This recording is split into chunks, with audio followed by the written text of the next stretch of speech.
Hi hello దోస్తో, welcome to my channel ఏడు fan of Modi. మనకి చాలామంది నాయకులు ఉన్నారు మన ఇండియాలో. ఇప్పటి నుంచి కాదు, పురాతన కాలం నుంచి తన ప్రదేశాల్లో జాతి కోసం పనిచేసిన వాళ్ళు చాలామంది ఉంటారు. మనం చదువుకుంటూ ఉన్నాం.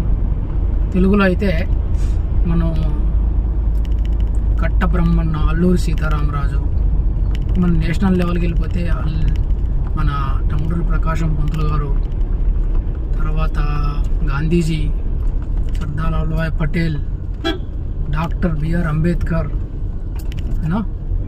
ద గాడ్ ఆఫ్ మాసెస్, ఇలాగా చాలామంది ఉన్నారు. వాళ్ళందరూ చాలా కష్టపడి మనకి స్వతంత్రం దాటానికి, అంటే వీళ్ళందరూ మనం జాతి కోసం పనిచేసిన వాళ్ళు అని అనొచ్చు మనం కంపల్సరీగా. అలాగే కాకపోతే వీళ్ళందరూ మనం, అంటే నా ఏజ్లో అయితే వాళ్ళు చదువుకోవడం తప్పితే చూసింది ఏమి లేదు. మన తాతలు, మన నాన్నలు, మన ముత్తాతలు వీళ్ళు టైంలో వాళ్ళు చేశారు కాబట్టి ఓకే. కానీ మనం కంటి ముందు చూస్తున్న వాళ్ళల్లో నాకు తెలిసిన వరకు జనరేషన్ బిలీవ్ చేయాల్సినటువంటి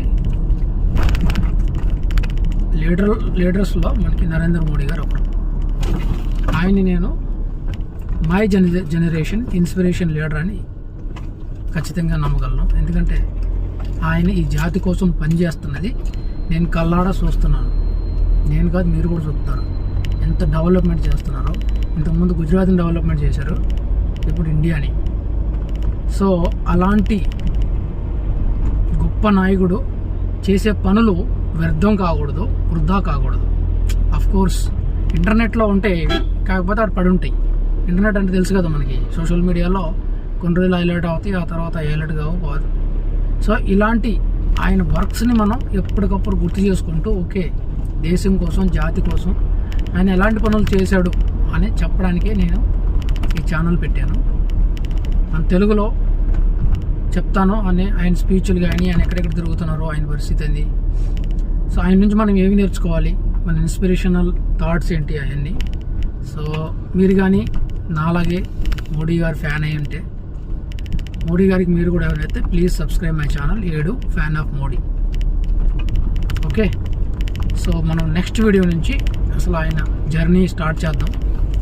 ఆయన చేసిన గొప్ప గొప్ప పనులు, గొప్ప గొప్ప డెసిషన్స్ ఈ దేశానికి బాగుపడడానికి ఏమేమి తీసుకుంటారని మనం తెలుసుకుందాం.